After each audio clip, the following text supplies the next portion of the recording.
just say, why me? You know, that's what I ask myself, why me? Why did it happen to me?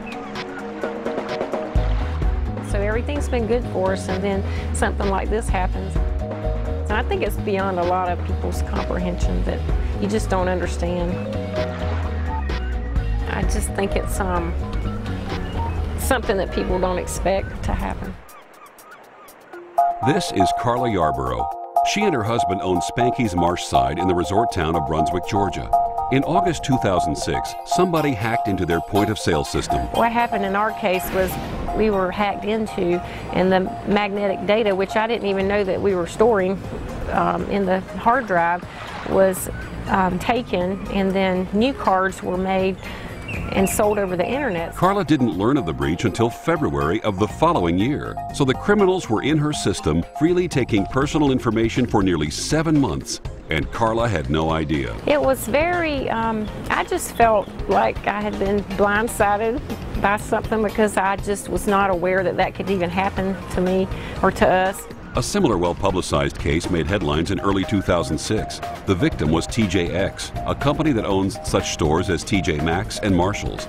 They too were hacked into, and customer information from about 45 million credit and debit cards was stolen. The PCI issue has really grown dramatically over the last several years. It's a lot like having a business that's operating on a tiny little island in the Caribbean. The skies may be clear today, but at some point that big dark cloud's going to swoop over, and here comes the biggest hurricane you've ever seen. The raging storm that is now known as PCI compliance is taking over the retail industry. We traveled the country to meet the major players in the PCI issue and get to the bottom of what must be done to fix this growing problem. It starts with the card brand, companies like Visa, MasterCard, and American Express. They are the first to learn if a breach has occurred. They look for common point-of-sale purchases on cards that report fraud. This is their way of learning exactly which businesses have been compromised. Next, the card brand notifies the acquiring bank, which is the middleman between the merchant and the card brand, and is in charge of the actual transaction.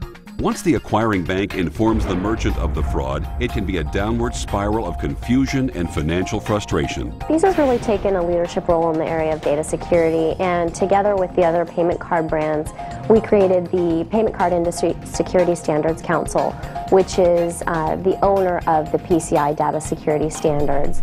Formed in 2004, PCI DSS is a list of industry tools and measurements to ensure safe handling of sensitive information.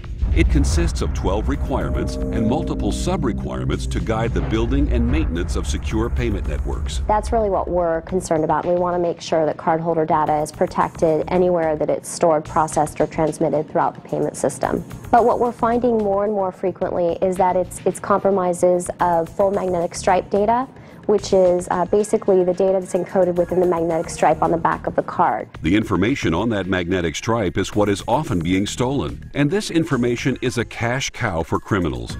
Unfortunately, many retailers don't even know they're storing this information on their point-of-sale system. The information isn't needed after a transaction has been authorized. I think that when a compromise occurs, what merchants risk is the loss of trust of their customers, as well as the loss of the actual data that they may put at risk. This stolen data costs a lot of money. Not only is the merchant responsible for the fraudulent charges criminals make with these card numbers, Visa may fine the merchant's acquiring bank because their customers weren't compliant in the first place. It's not a matter of if they're hacked, it's just a matter of when. Don Raber is with Chase Payment Tech, the largest acquiring bank in the world. As the middleman between merchants and card brands, acquiring banks are the first to receive any fines for non-compliancy. They normally pass these fines on to the merchant, but sometimes this is simply not possible. The hacker has taken, say, 1 million cards. That is going to easily grow into a very large sum from the standpoint of fines. Typically, Visa or MasterCard fine upwards between $20 and $30 a card. If they can't pay it, then remember I mentioned earlier that Visa and MasterCard, they fine us first and we pass the fine on. If the merchant can't pay the fine, then we're left holding the bag. It's a huge financial risk for us.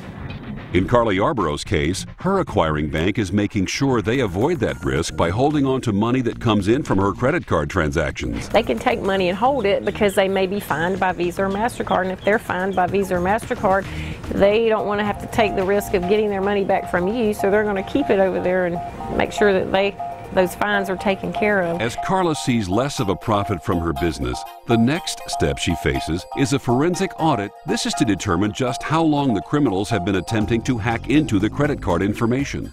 The cost to Carla for this audit? $10,000. And we dig as deep as we can to try to piece that puzzle together. Nick Percoco is a forensic auditor with Spider Labs, a division of Ambrian Trustwave, or ATW. Every day he talks with confused merchants just like Carla. I really don't think when they swipe a card that a hacker can get into their system and steal that information. So it's a very new world for them. Nick says the smaller businesses are suffering in silence. Slowly but surely, some merchants are closing their doors and going out of business. Those small organizations you never hear about. It's not going to make headlines on CNN that a mom and pop restaurant in the middle of South Dakota was hacked into. It's not going to happen. But the threat is very real. According to ATW, during each compromise, an average of 40,000 card numbers are stolen. If everybody in America just decided they're going to leave all their doors unlocked on their houses and they're all going to go on vacation for 3 weeks, all the thieves in America would just drive around subdivisions just looting houses.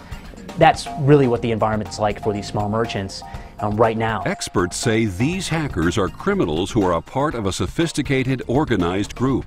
On the systems they break into, they often leave an encryption to let other criminals know they've already been there.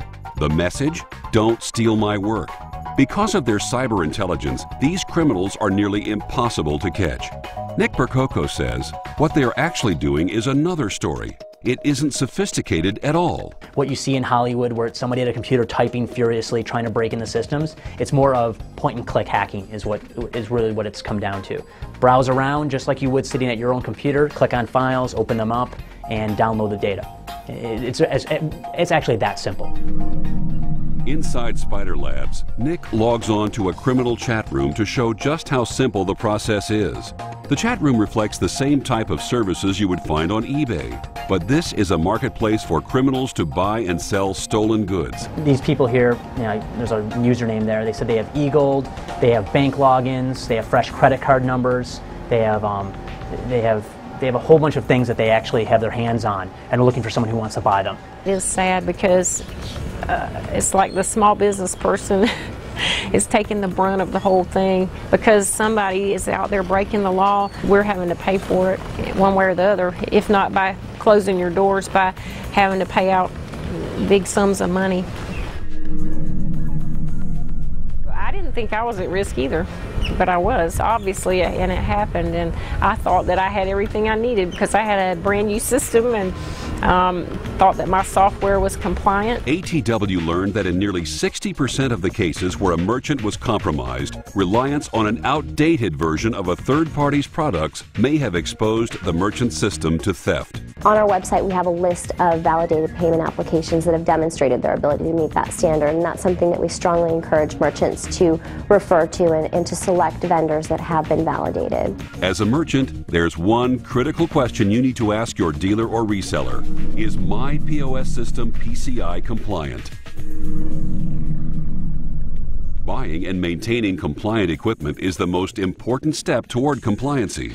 Is that when you buy a system, you can buy the Bentley, you can buy the Mercedes, you can buy the Cadillac, you can buy the Chevy, or you can buy the Yugo. So you may economize where you can least afford to do it. But the bigger companies have budgets for IT. The smaller people who don't have the funds to invest, don't have the time to invest, are going to have a weaker system. You know, what bothers me is that here you have a small business, a restaurant, a small retailer, they're breached. They're being asked to pay millions of dollars because some criminal breached their system and stole this data. But the penalty's far too high. So I think legislation may be the ultimate goal. Right now, it's with the retailer. That's where the liability is being imposed. This matter grows more urgent by the day. Every time a criminal succeeds, the most valuable asset they steal isn't money, but trust. Upwards of 60% of consumers won't go back and shop at a place that's breached their credit card data. And I think equally important, if you look at TJ Maxx, they lost more than $1 billion in market cap immediately following the breach. It says to me that you need to invest a little bit of money in this issue. Really, the cost of protecting that data, it's a cost of doing business, it's essential, and it's far less than the cost in the event of a compromise. Now is the time to act. If you don't have money to upgrade your system or buy a compliant one today, work toward that goal. In the meantime, here is a list of action items you can do today. Make sure your POS system has a firewall if it has internet connectivity. Make sure patches are up to date.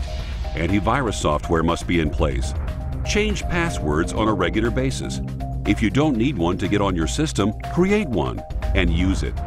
Turn off remote access when it isn't needed. Stay educated. And most importantly, contact your POS provider to see exactly what you're storing on your system. Remember the saying, if you don't need it, don't store it. Well, I think you just don't have a choice. You can take the risk if you want to, but I'm sitting here as a witness to tell you that it can happen, and the damages could be, far outweigh the cost of upgrading your system.